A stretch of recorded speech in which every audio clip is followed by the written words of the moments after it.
อยู่ไกลจนสุดสายตาไม่อาจเห็นว่าเราใกล้กัน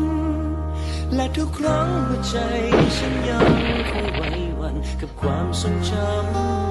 ำนึกถึงครั้งแรกเราพบกันเธอและฉันไม่เคยต้องไกลในวันนี้ฉันต้องเผชิญความไหวสั่นอยู่ภายในใจกลัวการที่เราใกล้กันกลัวว่าใจจะเปลี่ยนพันไป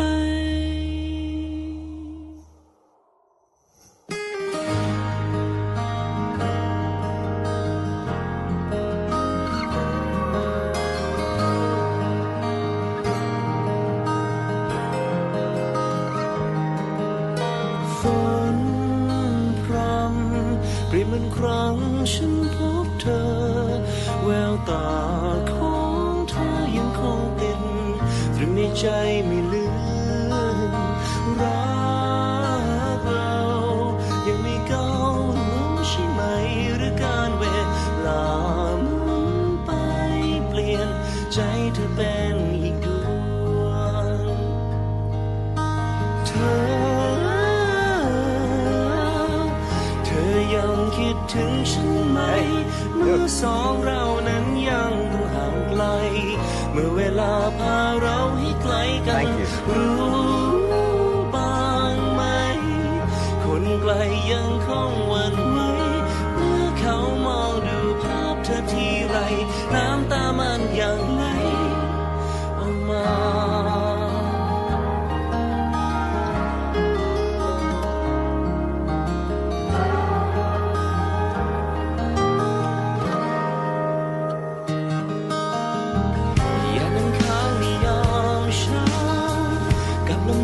จับใจ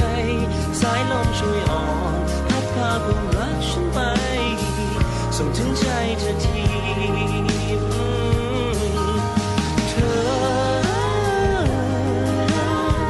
เธอยังคิดถึงฉันไหมเมื่อสองเรานั้นยังต้องห่างไกลเมื่อเวลาพาเราให้ไกลกันรู้บ้างไหมคนไกลยังคงหวั่นเขามองดูภาพเธอทีไรน้ำตามันยังไหลออกมาการเวลาทำให้ใจของเราเปลี่ยนพันในวันข้างไกลแต่ฉันยังคงมีแต่เธออยู่ในหัวใจสา